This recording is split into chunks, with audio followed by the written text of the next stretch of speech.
पाकिस्तान में भारत के ऑपरेशन आक्रमण से जबरदस्त खलबली मची है।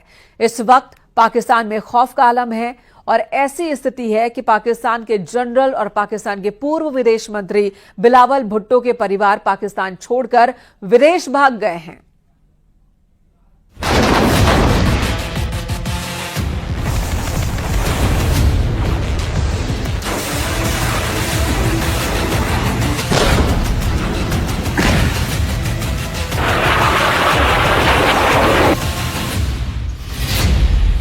पाकिस्तानी मीडिया का दावा, 3 मई को भारत करेगा हमला। पाकिस्तानी सेना और पाकिस्तान में बैठे आतंकियों के आकाओं की शह पर जिस तरह से 22 अप्रैल को पहलगाम में हिंदुस्तानियों का नरसंहार हुआ है, उसने पूरे भारत को जबरदस्त गम और गुस्से से भर दिया है। भारत सरकार और भारतीय सेना पर पूरी दुनिया की निगाह है कि भारत अपने 27 हिंदुस्तानियों की मौत का बदला कैसे लेगा। इधर दूसरी तरफ एलओसी और पीओके में पाकिस्तानी सेना की कई डिवीजन मोर्चा संभालने के लिए निकल पड़ी है, जबकि पाकिस्तान में मौजूद लगभग सभी चैनल अब दावा करने लगे हैं कि भारत इस बार बहुत बड़ा हमला पाकिस्तान पर करने जा रहा है। भारत में पाकिस्तानी दूतावास के उच्चायुक्त रहे अब्दुल बासित ने तो यहां तक बता दिया है कि भारत 1 से 3 मई के बीच पाकिस्तान पर बहुत बड़ा हमला करने वाला है। अब्दुल बासित ने ये नहीं बताया है कि उन्हें भारत के हमले से जुड़ी इतनी पुख्ता जानकारी कहां से मिली। जरा देखिए पाकिस्तान के पूर्व उच्चायुक्त अब्दुल बासित क्या दावा कर रहे हैं। भारत जो है कोई कार्रवाई करता है, जो करेगा वो आज हो, कल हो, हफ्ते के बाद हो। देखिए ना, पुलवामा का वाकया हुआ था 14 फरवरी को। हाँ जी। और बालाकोट का वाकया हुआ था 26 फरवरी को, यानी 12 दिनों के बाद भारत ने वो कार्रवाई की थी। इसी तरह उड़ी का वाकया हुआ था, जहां तक मुझे याद पड़ रहा है 18 या 19 सितंबर को, और भारत ने कार्रवाई जो सो कॉल्ड सर्जिकल स्ट्राइक्स की थी वो की थी 28 सितंबर को। तो भारत का रिकॉर्ड क्लियर है कि 8 से 10 से 12 दिन लेते हैं कोई कार्रवाई करने पे। अगर उसी पैटर्न को रखा जाए तो ये 22 अप्रैल को हुआ, तो आप तवक्को रख सकती हैं कि 21, 2 या 2 इन 3 या मई के पहले हफ्ते में कोई कार्रवाई हो सकती है, या फिर उससे बाद में भी हो सकती है। पाकिस्तानी मीडिया का दावा, टारगेट पर इस्लामाबाद, कराची, रावलपिंडी। इधर दूसरी तरफ भारतीय थल सेना के चीफ उपेंद्र द्विवेदी 15वीं कोर की बैठक जम्मू कश्मीर में कर चुके हैं और ऐसे दावे किए जा रहे हैं कि भारतीय सेना के तीनों अंग ने इस बार ऐसी जंगी तैयारी की है जिसका सामना पाकिस्तानी सेना 3 दिन भी नहीं कर पाएगी। भारतीय सेना की तरफ से जारी की गई तस्वीरें और वीडियो में पाकिस्तान को साफ संकेत दिए गए कि भारत पहलगाम के गुनहगारों को पृथ्वी के आखिरी छोर तक नहीं छोड़ेगा।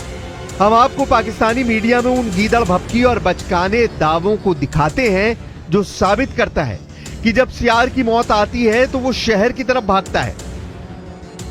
जरा इस वीडियो को देखिए। इसमें पाकिस्तानी चैनल सुनो न्यूज पर पाकिस्तान के रक्षा विशेषज्ञ जफर हिलाली और पाकिस्तान के retired lieutenant general Ghulam Mustafa डींगे मारते हुए भारत पर परमाणु बम से हमला करने की वकालत कर रहे हैं। न्यूक्लियर वेपन्स का टाइम क्या है?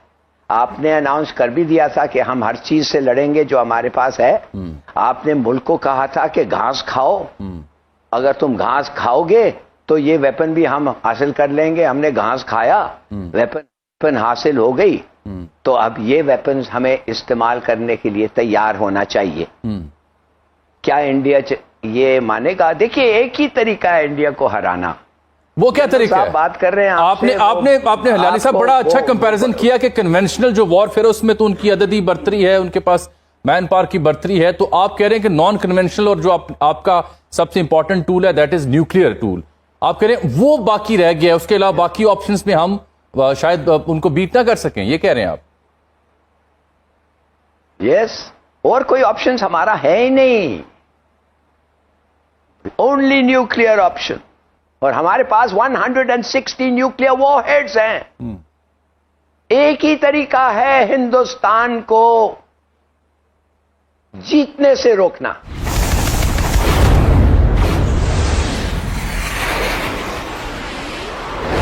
पाकिस्तानी मीडिया ये मानकर चल रही है कि भारत हर हाल में पाकिस्तान पर हमला जरूर करेगा। यही वजह है कि इस वक्त पाकिस्तानी मीडिया भारत के खिलाफ युद्ध करने की मुहिम का अड्डा बन चुका है, जबकि दूसरी तरफ पाकिस्तान की एयरफोर्स अपने F-16 जेट से खासतौर से LOC के पास दिन रात पेट्रोलिंग कर रही है। पाकिस्तान चीन से मिले VT-4 टैंक को तेजी से भारत से सटे बॉर्डर पर पहुंचा रहा है। POK में तैनात पाकिस्तान की 10वीं कोर, जिसका हेडक्वार्टर रावलपिंडी में है, उसके लेफ्टिनेंट जनरल इस वक्त भारत के हमलों को लेकर बुरी तरह से घबराए हुए हैं। आलम यह है कि पाकिस्तान में मेडिकल इमरजेंसी का ऐलान कर दिया गया है। पाकिस्तान ने पाकिस्तान अधिकृत कश्मीर यानी POK में मेडिकल इमरजेंसी की घोषणा की है। ये कदम तब उठाया गया है जब नियंत्रण रेखा यानी LOC के पास सैन्य गतिविधियां बढ़ गई हैं और पाकिस्तान को भारतीय हमले का खतरा महसूस हो रहा है। पाकिस्तान के नेता युद्ध की स्थिति में भारत पर परमाणु बम गिराने की धमकी दे रहे हैं। पाकिस्तान में लीपा और झेलम घाटी के स्वास्थ्य निदेशालय द्वारा जारी इस आदेश में कहा गया है कि सभी अस्पतालों और चिकित्सा केंद्रों में ड्यूटी पर तैनात कर्मियों को किसी भी अप्रिय घटना से निपटने के लिए पूरी तरह तैयार रहना होगा। इसके अलावा किसी भी कर्मचारी को छुट्टी या स्थानांतरण की अनुमति नहीं दी जाएगी और सरकारी वाहनों का निजी उपयोग भी प्रतिबंधित कर दिया गया है। भारत के chief of defence staff lieutenant general Anil Chauhan रक्षा मंत्री राजनाथ सिंह से मिलकर बॉर्डर के हालात और तैयारी के बारे में ब्यौरा दे चुके हैं। भारतीय सेना के अर्जुन टैंक ने राजस्थान से सटे पाकिस्तान के बॉर्डर के पास मोर्चा संभाल लिया है। अरब सागर में ब्रह्मोस मिसाइल का जलवा देखकर पाकिस्तानी जनरलों की पतलूनें गीली होने लगी हैं, जबकि LOC पर भारत ने जिस तरह से 600 गोलियों का जवाब 1300 गोलियों से दिया है, उससे पाकिस्तानी सेना भारतीय सेना के प्रचंड इरादों को भांप चुकी है। पाकिस्तानी मीडिया में जाना पहचाना नाम नजम सेठी, जो पाकिस्तान के पंजाब प्रांत के पूर्व मुख्यमंत्री रह चुके हैं, वो भी ये मानने को मजबूर हुए कि भारत के साथ अगर पाकिस्तान का युद्ध लंबा चलेगा तो पाकिस्तान को परमाणु बम का इस्तेमाल करना पड़ सकता है। पाकिस्तानी पत्रकार से नजम सेठी ने देखिए क्या कहा है। नजम सेठी ने धमकी भरे अंदाज में कहा कि भारत के एक्शन पर रिएक्शन पाकिस्तान जरूर करेगा। नजम सेठी ने गीदड़ धमकी देते हुए कहा है कि पाकिस्तान भारत पर परमाणु बम गिरा सकता है। नजम सेठी ने कहा कि अगर भारत पाकिस्तान के बीच युद्ध कुछ दिन चलता है तो भारत पाकिस्तान पर हावी नहीं हो सकता है, लेकिन अगर युद्ध लंबा चलता रहा तो पाकिस्तान भारत के सामने टिक नहीं पाएगा। फिर ऐसे में पाकिस्तान परमाणु बम गिरा सकता है। भारत तो वैसे भी डरा हुआ है, उसको पता है कि हम पागल हैं, कहीं कुछ कर ही ना दे। हम युद्ध से डरते नहीं हैं। एक हाथ में भीख का कटोरा और दूसरे हाथ में बम का कटोरा लिए पाकिस्तान भारत को जंगी धमकियां दे रहा है। पाकिस्तानी सेना के चीफ आसिम मुनीर ने एक बार फिर से जिहादी और आतंकियों की तरह हिंदू और हिंदुस्तान के खिलाफ जहर उगला है।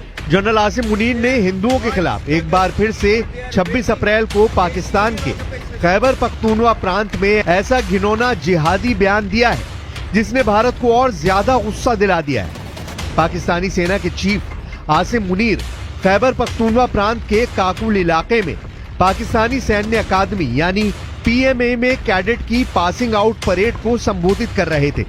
उस दौरान पाकिस्तान के नए फौजियों को संबोधित करते हुए उन्होंने कहा कि 2 नेशन थ्योरी इस बुनियादी मान्यता पर आधारित थी कि मुसलमान और हिंदू 2 अलग अलग राष्ट्र हैं, एक नहीं है। हम मुसलमान कभी भी हिंदुओं के साथ नहीं रह सकते हैं। हिंदुओं पर भड़कते हुए मुनीर ने कहा, मुसलमान जीवन के सभी पहलुओं, धर्म, रीति रिवाज, परंपरा और सोच में हिंदुओं से अलग है। पाकिस्तान कई कुर्बानियों के बाद हासिल हुआ है और इसे सुरक्षित रखना सशस्त्र बलों का कर्तव्य है। हमारे पूर्वजों ने पाकिस्तान के निर्माण के लिए बहुत बड़ी कुर्बानियां दी हैं। हम जानते हैं कि इसकी रक्षा कैसे करनी है। हम आपको बता दें कि 16 अप्रैल 2025 को जनरल मुनीर ने कहा था कि कश्मीर हमारे गले की नस है और हम इसे हासिल करके रहेंगे। हिंदुओं को कश्मीर से खदेड़ेंगे। 16 अप्रैल को दिए गए मुनीर के इसी भाषण के बाद 22 अप्रैल को पहलगाम में 27 हिंदुस्तानियों को पाकिस्तान के आतंकियों ने गोलियों से भून दिया था।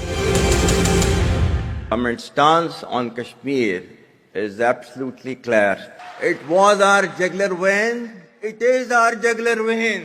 We will not forget it, and we will not leave our Kashmiri brethren in their heroic struggle, what they are waging against the Indian occupation.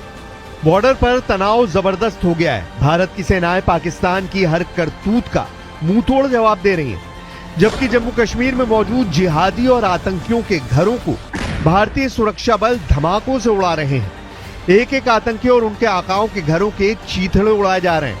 अभी तक कश्मीर में 12 के करीब आतंकियों के घरों को मिट्टी में मिलाया जा चुका है। इधर जो आंकड़े भारत और पाकिस्तान की सैन्य और आर्थिक ताकत को लेकर सामने आए हैं, वो हैरान करने वाले हैं। इन आंकड़ों के मुताबिक भारत पाकिस्तान को 7 दिन की जंग में घुटनों पर ला देगा। कुछ एक्सपर्ट्स का तो यहां तक दावा है कि पाकिस्तानी सेना भारतीय सेना के सामने 3 दिन भी नहीं टिक पाएगी। जरा ये आंकड़े देखिए। अगर सैन्य बजट की बात करें तो भारत का रक्षा बजट इस समय 78.7 बिलियन डॉलर है, जबकि पाकिस्तान का रक्षा बजट सिर्फ 7.6 बिलियन डॉलर है। यानी भारत का सैन्य बजट पाकिस्तान से लगभग 10 गुना ज्यादा है। इसका सीधा मतलब यह है कि भारत के पास अत्याधुनिक हथियार, बेहतर ट्रेनिंग सुविधाएं और एक मजबूत सैन्य तंत्र है। पाकिस्तान के पास भारत का मुकाबला करने के लिए संसाधनों की भारी कमी है। जब बात विदेशी मुद्रा भंडार यानी फॉरेक्स रिजर्व्स की आती है तो पाकिस्तान की हालत बेहद खराब है। भारत के पास इस वक्त लगभग 678 बिलियन डॉलर का विदेशी मुद्रा भंडार है, जो उसे वैश्विक आर्थिक झटकों से बचाने में सक्षम है। इसके मुकाबले पाकिस्तान के पास सिर्फ 8 बिलियन डॉलर का भंडार है, जिससे वो अपनी जरूरत की चीजें भी मुश्किल से खरीद पा रहा है। जब खजाना खाली हो तो जंग लड़ने के दावों का धुआं निकल जाया करता है। शेयर बाजार के मोर्चे पर भी पाकिस्तान भारत से बहुत पीछे है। भारत का स्टॉक मार्केट इस वक्त लगभग 4 ट्रिलियन डॉलर के मार्केट कैप के साथ एशिया में सबसे मजबूत बाजारों में से एक है। इसके उलट पाकिस्तान का शेयर बाजार महज 100 बिलियन डॉलर से भी कम के बाजार पूंजीकरण पर सिमटा हुआ है। यह अंतर निवेशकों के भरोसे और आर्थिक मजबूती का बड़ा प्रमाण है। यानी पाकिस्तान ना तो सैन्य तौर पर और ना ही आर्थिक तौर पर भारत से मुकाबला कर सकता है। भारत कभी भी जो है पानी पाकिस्तान का नहीं रोकेगा। ये हमारे ऑफिशियल डिटेरेंस का एक हिस्सा है जी। हमारा डिटेरेंस इस बात जो है, अगर हमने न्यूक्लियर वेपन्स बनाए हैं तो उसमें एक ये भी है, क्योंकि हमारी सर्वाइवल का मसला है ना। बिल्कुल। अगर पानी नहीं आता तो हमारा सर्वाइवल खतरे में पड़ जाएगा। तो ये हमारा एक जो है, भारत को ये होशियार रहना चाहिए, 10 मरतबा 100 मरतबा सोचना चाहिए कि पानी को बंद करने का मतलब क्या है, या पानी को कम जो फ्लो है उसको भी कम करने का मतलब भी क्या है। सही। अगर 133 मिलियन एकड़ फीट से एक कतरा भी कम हो गया तो फिर भारत को ख्याल रखना चाहिए। और अगर यहाँ पे पानी नहीं बहता इन दरियाओं में तो फिर खून तो बहेगा, क्योंकि और तो कुछ हमारे पास उसका इलाज नहीं है। तो टैक्टिकल न्यूक्लियर वेपन्स अनसर जो है हमने सिर्फ दिखाने के लिए नहीं रखे हुए, उसका कुछ इस्तेमाल का अगर वक्त आया तो वो इस्तेमाल भी होंगे। इधर पाकिस्तान के प्रधानमंत्री शहबाज शरीफ युद्ध की धमकी दे रहे हैं। पाकिस्तान के पूर्व विदेश मंत्री बिलावल भुट्टो सिंधु नदी में खून की नदी बहाने के दावे कर रहे हैं। रक्षा मंत्री ख्वाजा आसिम खुद मान रहे हैं कि पाकिस्तान आतंकियों का अड्डा बन चुका है, जिसकी कीमत पाकिस्तान को भुगतनी पड़ सकती है। We had no extremism at all. We were a very tolerant society. It was made to, the society was then, the whole ethos of the society was changed to support the jihad, and this was jihad which was invented by the West. It was not a jihad, it was a power struggle between two superpowers. कुल मिलाकर तबाह पाकिस्तान अगर भारत से जंग करना चाहता है तो यकीन मानिए इस बार पाकिस्तान दुनिया के नक्शे से जरूर मिट जाएगा।